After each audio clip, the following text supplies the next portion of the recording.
All right, thank you. Honestly, thank you so much for having me. And I know I would have been there with you physically if it hadn't been for this pandemic thing that we're going through right now. It's a little bit, well, disconcerting, I suppose, for all of us, right? But in the meantime, I guess we're doing the second best thing. So I'm very happy that you wanted me to come and speak today, and also that you invited me as one of your prominent speakers here. Thank you so much, really. And Code Value, this looks like a great conference. I'm afraid I will not be able to follow most of it because language. It was fun listening to you showing slides. I could read the slides, but I could kind of like not make out what you were saying at all, actually. So thank you again. And what I want to talk to you guys about now is the fact that we have people, right? So, you know, there's an expression that says that I woke up this morning with great intentions, right? And then people. So, and that's kind of what it is like out there. This is not a technical challenge. It's a people challenge to try to get a cloud thing going inside of an organization. And I wanted to spend some time this morning here talking to you about those things that I observe as a consultant out there in the world. Already mentioned the global Azure bootcamp thing, and it's pretty big, it's huge, and we are so happy that so many want to share about Azure knowledge on a global scale. We're truly wonderfully blessed that so many want to join in this, and year by year this thing has grown. I believe so this year we had to very quickly switch over to a virtual issue, right, or edition, right? But last year when we were able to do a physical meetup, we had over 300 locations worldwide, and we estimate that more than 20,000 people were joining this global Azure movement to learn about Azure on this event. So it's pretty huge and very exciting. That's the kind of thing that I like to do. Before we also really get started, I want to call out how many Azure regions there are in the world now. It's just incredible how much this thing is growing. I'm not jealous at all. You know, Microsoft has purchased land in Sweden, 3 different plots of land. I'm up here, right there. That's where I'm at Sweden, just next to Norway data centers and Germany data centers. But we don't have any of our own yet, but Microsoft is building. They have filed building permits to build data centers in Sweden. So I don't know, maybe sometime soon. I don't know if you all recall, but there were 8 Azure data centers when Azure was announced in preview back in 2008. So it's now 12 years ago, and there were 8 data centers, and now it's 2020, and we have more than 60 data centers. And of course, let's call it out, right? That one. Not jealous, not at all. You guys are getting your own data center. That's pretty cool. And I'm happy to see that you also used this thing here, the technology adoption lifecycle. So it's incredibly important to think about and understand where technology is, because obviously the innovators and the early adopters, those were the people that were there super early and were doing this cloudy thingy before anyone else. And then, you know, if technology is good, it skips over that chasm and comes into the central piece. The chasm, the gap between there and before the early majority is of course known as the chasm of doom, where you know, bad technology goes to die. I don't know if anyone here recalls technologies that have fallen into that chasm. There was, for instance, there was one called WAP, for those of you who are that old, and it was just hyped and never became anything, right? It fell into oblivion. But obviously for cloud, we all know that cloud has taken on the early majority, maybe, and in some cases, and maybe even the late majority. But cloud is certainly in the middle section of the picture now, which means that there are a lot of companies that are rapidly going to the cloud now that maybe have never done it before. And while that is a huge opportunity for people like myself, I'm a consultant, it's also a challenge for those that don't have what they need to be successful in the cloud. So if you think about it, the cloud does actually mean the largest IT migration that we have ever seen as an industry. And that's exciting and terrifying at the same time. So I wanted to spend my time with you guys here today talking about a fictive company, a company that was decided to go to the cloud. And this may or may not be taken from, some of my actual customers, some of the real customer work that I do as a consultant. I consult with small companies to huge enterprises, and it doesn't really matter to me which company I consult with, but the thing they have in common is that they made a decision somewhere, somehow. They made a decision in some sort of a boardroom maybe to go to the cloud. And this fictive company is called ACME.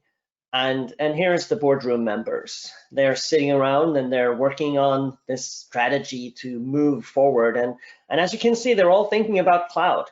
It seems like the right thing to do. We should go cloudy. We should do this. Yes, let's make the decision. The company shall be cloudy. Okay, great. But as you all know, the road to hell is kind of, oftentimes known as it's paved with good intentions. They're not being mean people. They're just saying, let's do some new things. Everybody else is in the cloud. We should be there too. Maybe they're not the first, it's way too late to be first on the cloud scene, but many years too late. But, finally, we have to go there as well. We haven't done it, but it's time. And then, just to sort of set the stage what kind of a company this is, it's a pretty big company. And so they figured, big boardroom decision, we can't just focus on one cloud. What if we make the wrong bet? We're way too big for that. We're an enterprise, right? So we need to be multi-cloud. Yes, indeed. That seems important. And so they start down that path by telling the people in the company, there are people that know, several of the cloud platforms. Some are experts in one cloud platform, some are experts in another. And they start to in a managerial way, order them to start doing the right thing by adopting cloud stuff. Down that line, just really, as a sort of a side note, you get two solutions for all the things that you do. For instance, cost management. That's a really great example. So you get let's say that you're using AWS and Azure. Well, you get your AWS cost management data or cost consumption data in one pile, and you get your Azure consumption data in another pile. While that seems like a small problem, it really isn't. You have data silos now, and that's annoying. And then somebody figured out, what? Azure has this connector. That's really cool. So we can pull the AWS consumption data into Azure and put it through the same cost management functionality that we have for Azure. That's great. We'll merge the data silos. That's brilliant. Except ACME has some AWS focused, AWS fans in their employment. And they look like this. You can't take our data to the other cloud. Yeah, something like that. That's basically what they sounded like. And then it's like, okay, this and other things were kind of difficult to handle. That original decision to be multi-cloud kind of got old very fast for the company. And so all of a sudden one day they make another fun decision to say to the technical people in the company that, hey, can you get us information, by tomorrow on how we should do our 70-30 cloud split, how we should make sure that we have, the bulk of it in one cloud that kind of steers everything, and then, 30% still in the other cloud, because we have to be multi-cloud, right? For no reason. This is kind of the things that we are dealing with because this just makes things worse. Now you really have people killing each other inside of the company. And if you put 70% in one cloud, you still need to have competency and people and staff to run that other disadvantaged 30%. And how happy will they be? So this is the kind of thing that we're dealing with out there in reality, that the companies are doing, in fact. So I want to frame this situation with the lack of cloud skills. So don't get me wrong, ACME has a lot of skilled engineers, really, really good technical people, 20 plus years in the industry, great architects and all those things. What they don't have necessarily is people that know about cloud, right? So there is a few more things that you really, really need to know if you want to go on a cloud journey. And there are some things that are different. So let's start quickly talking about then the IT staff in ACME. So if what you really love is hugging servers, then you're in for a ride.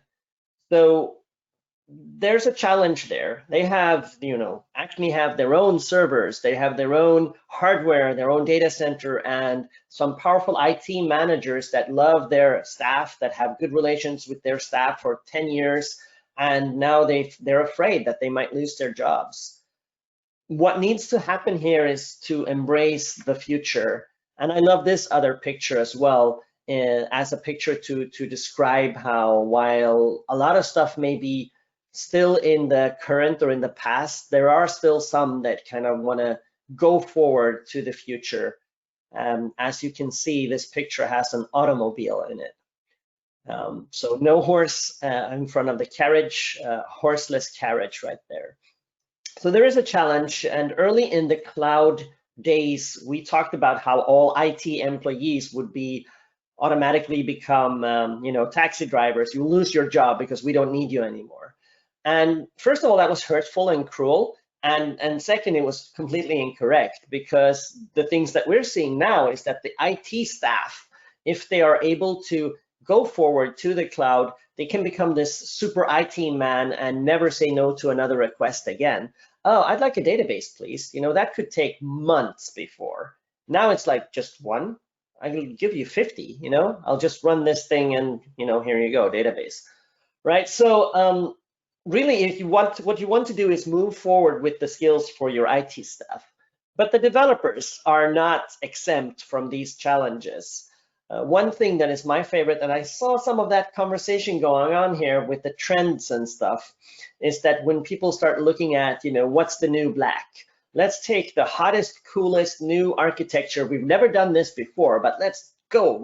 I love this wonderful architectural madness that you can get into with the microservices, with the serverless buzzword, with container technology. So this, and I'm sorry for the crudeness, but this is known as developer porn, where people go like, yes, let's go for it. The problem with that is, and we have to go to Yoda at some point, so let's do it.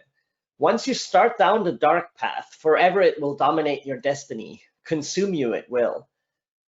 My point is that it's not necessarily always correct to go to the latest and greatest and coolest architecture. So for ACME, this became a problem because they didn't have the skills in-house to handle it. You can, as an architect, be very forward and say, hey, let's do microservices. It's not very difficult to sort of plan out the architecture, but to actually execute it, to implement it, to monitor it, to govern it, to take care of all these things might still be incredibly challenging. And if you don't have the staff and the experience, the mileage in-house to do these things, you can go wonderfully wrong here, or horrifyingly wrong here. Let's run through, and in rapid succession, there's so much that I would have wanted to talk about today, but I have like a half hour, right? But let's run through these things: security, monitoring, automation, optimization, things that you need to think about when you're adopting a cloud strategy. And as a company, these are things that are on your desk that you need to handle. Security. I love this picture. it kind of, in essence, what it says is that the bottom part is what your cloud provider brings you. Lots of things that you don't have to think about when it comes to security. You know, there's so many things that help you along, but as the application owner, as the customer of this provider, as a customer of Azure, you are responsible for so many things in terms of when it comes to security as well. You know, there's identity and access management, to just pick one. There's so many things that you need to worry about and be on top of. And for ACME, it kind of turned into this, well, we have to get this service out now. The customers need it now, right? So here's what we're going to do. We're going to make all the developers owner of the subscription, you know, just for now. And then we'll set up this SecOps thing, you know, we'll take care of the security, you know, later, in a while. I'd like to draw attention to this song that Garth Brooks composed in 1989, and Ronan Keating also made a popular recording of in 2002. It's called If Tomorrow Never Comes. And I mean, it kind of, really, you're gonna add security tomorrow, is that your thing? And Azure has this thing called a security center. And one thing that I commonly see with my customer is that security center inside of an organization making a big bet on Azure doesn't have an owner. Security center looks like this. This is just a demo subscription there, so I'm not giving myself a really good score in security myself. But here's a problem, right? Security has to be handled and somebody needs to own the security center. And if no one owns it, then security goes all haywire. Another one that I really like is that deployment secrets, they go into the key vault. Okay, yeah. Well, so when you deploy, you fetch your secret from us. You don't need to hold that secret. We won't give it to you, but you can fetch it from us. Well, this is what some employees look like when you tell them that. Why didn't you trust me? Why am I not trustworthy? Listen, this is not the point. I can help you. I can enable you do what you need. You don't need to keep the secrets. I will do it for you. And here's how you do that. The same people kind of tend to look like this, right? But you have to handle the people. That was not about technology. That was about people's egos saying, am I not trustworthy? So things that will not be added later, number one, security. Let's turn to monitoring. You're being measured when you're using a cloud platform. So in other words, if you use it, you pay for it. And the answer is, if they, your cloud provider, if they measure you, your response is that you also measure you. You have to measure to understand the cost. Dr. H. James Harrington has the first and last quote that you need for understanding about monitoring. Measurement is the first step that leads to control and eventually to improvement. If you can't measure something, you can't understand it. If you can't understand it, you can't control it. And if you can't control it, you can't improve it. So with ACME, they ended up in a place where they couldn't measure their ROI, which essentially means that the business is kind of blind. If you can't measure it, if you don't know, you just have a cost and you don't know the value of that cost. And you don't know how to optimize it either if you don't measure it. So things that will not be added later. Number two, monitoring. Now automation. You know, let's start out when we are elaborating. Let's go manual for now, and we'll just automate things later. Smart. This is the way you should view your service delivery, you know, to go back to the last imagery we used here with the automobiles. It is so easy essentially to set up automated deployments and to make automation happen, at least the baselines of it, that it should be the first thing you do, always. And I have a measuring stick, and you should take this measuring stick into account and think about this. If I can go into your environment and I can delete the test environment just like that, without you freaking out, going like, oh, what are you doing? Don't delete that. Are you crazy? If I can do that and you just go, that's fine, then you probably automated just about enough. right? And if I can't do it, if you freak out if I delete your test environment, then you haven't automated enough. So think about that. And always automate, automate, automate. And just to be clear, automation works like a little incantation. You have to say the word 3 times or it doesn't work. Automate, automate, automate. Everything that you can automate must be automated, right? And you have to automate it at some point. And you will gain that time back. The time you spend in automation will be coming back to you multiple times over. So ACME also doesn't shut down their development and test environments over the weekend. So they keep them running while everyone is home. No one is working, but development and test, they're still deployed in the cloud. So they're giving away free money, quite literally. And another one that I really like about monitoring is that about automation is that when you are finding this bug that only appears in production. In the QA environment, everything is fine, but in production, it doesn't work. Well, that's because you manually modify your environments, and QA all of a sudden doesn't match production. So you're testing in QA and it works fine, you go to production and it doesn't work. The amount of time that I have spent with customers chasing this kind of error has led me to this stance that you have to lock both your QA and your production environment and only lock them for read access for humans and only deploy using service principles, only deploy using automation to these environments, to both of those environments. Otherwise, you're going to end up in this situation. So things that will not be added later, number 3 is automation. Now the final piece here, optimization. So ACME, they have this CTO who says, while we solve this customer satisfaction challenge, let's turn off the auto scale. 5 months later, this is what we're dealing with, just burning through money. And I've literally been with a client that burned through their enterprise agreement commit to Microsoft that they made for 12 months. They burned through that in 7 months, right? So now they're out of money from their commit, and this is actual footage of the CFO renegotiating the contract. This is exactly what that looks like. It's absolutely crazy.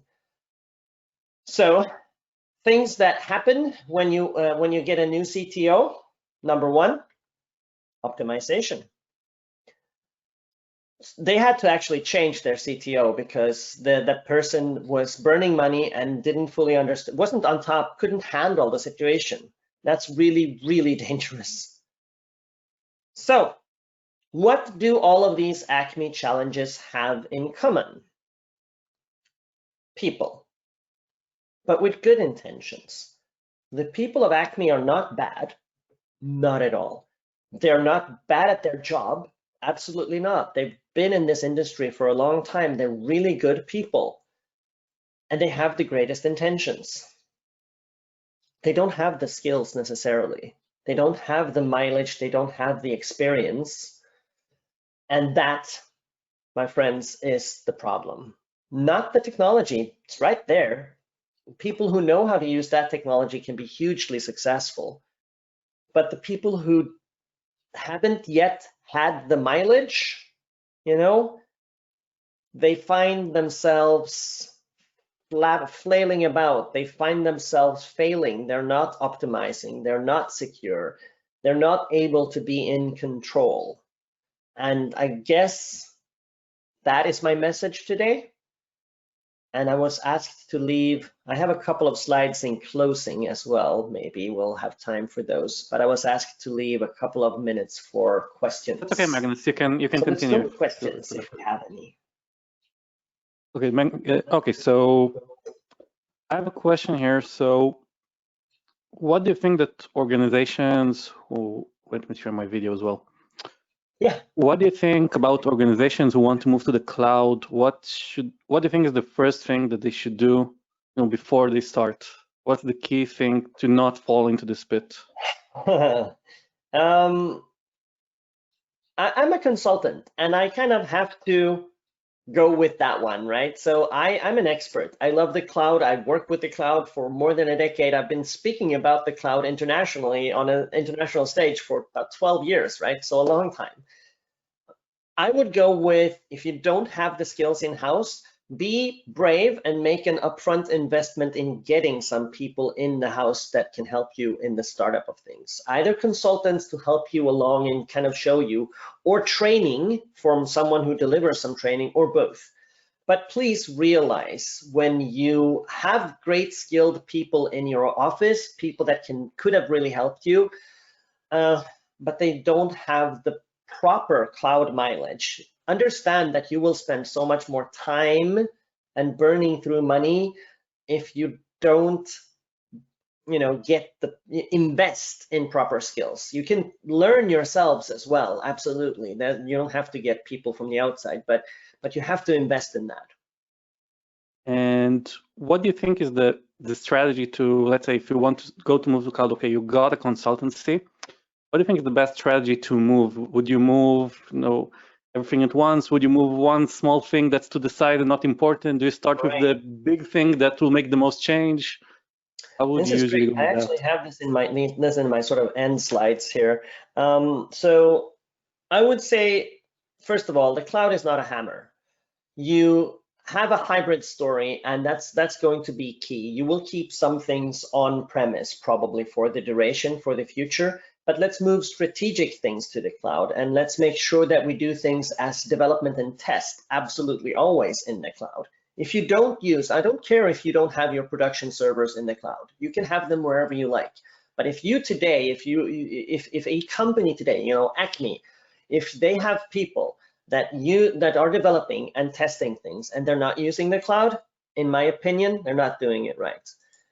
So what you should really do is start that journey kind of small. You don't have to go large immediately and do all the things. Just take one thing, a small thing, and start to learn from there, start to iterate and start to understand.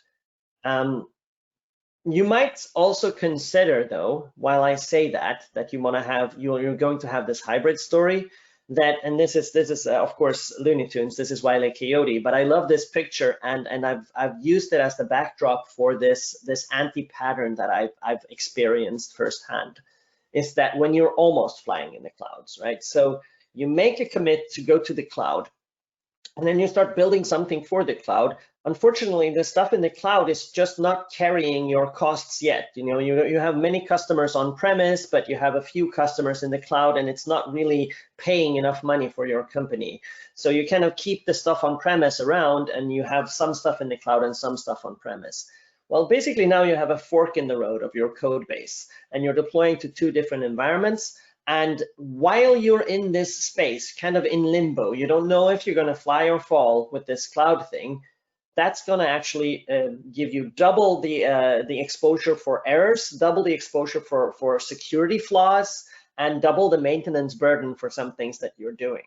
So I understand strategically that a company needs to kind of be there for a while, because the on-premise customers are paying the bills. I do understand it, and I accept that. Just also please understand and accept that while you're in this place, it is very much unknown if you will succeed or fail, and it's going to cost you a lot. You're kind of dragging a foot on the ground while you're trying to fly. Does that make sense? Yeah, and I think it connects really well with the next question we have. I think it's going to be the final question. The crowd asking, what do you think about building on-prem and cloud agnostic systems, like using mainly VMs in the cloud? How does that work as a strategy? Would you use infrastructure? Would you go for platform services? I can't believe that I have the slide for that. This is an old picture Max did not invite these questions. These are questions from real people in the audience. That's amazing. I love when I have the slide to show exactly what you're asking. So platform services, honestly, in my book, they are inevitable. And building a good platform service, some people are afraid of things such as vendor lock-in and things like that. Vendor lock-in is really a question not for the vendor and the platform. It's really a question for you as an architect. If you're a good architect, you can architect a solution which may be hosted in multiple ways. And I don't care for using servers myself. You know, I'm a developer person from the beginning. You know, I have a master's in computer science, right? So I'm a developer person, not an IT infra person. I don't dislike IT and infrastructure, you know, VMs and networks. Those are good when you need them, but I would avoid them if I can. But again, if you don't have the skill set, right, maybe take it step by step. Start moving a few servers to begin with. That's going to be expensive for you, comparatively speaking. But if you don't have the skills to re-architect and re-implement and re-host your application in a platform service, take it easy and take it step by step. Don't set the VM world up as your, hey, we moved to the cloud, we're done, as the end stop. It's not the end stop, it's the beginning, right? It's the first step. I can tell you that personally I've seen all the things you mentioned here regarding you're not going to add automation, you're not going to add security.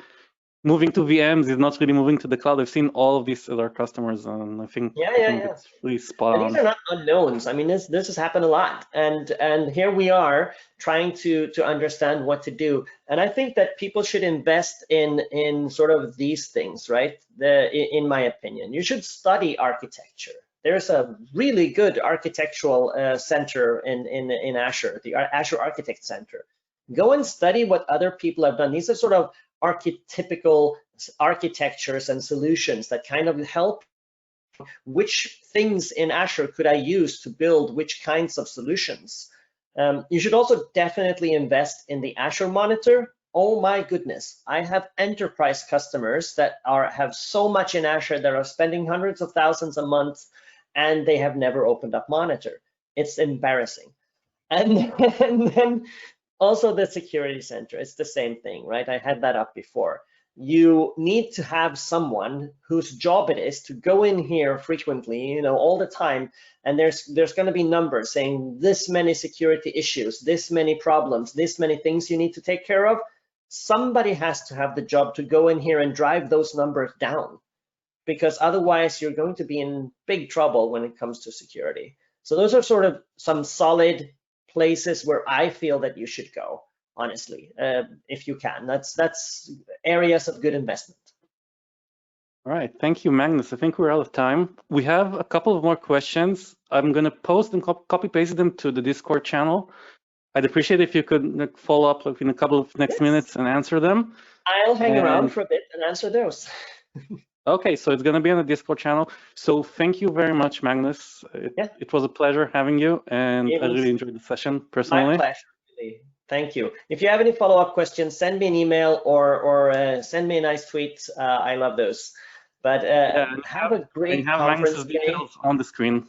Yeah, thank you, and have a great conference day, guys. You know, you're gonna have some fun today. I saw some great session titles there. Unfortunately, I will not be able to follow the language. We're gonna try to be more diverse.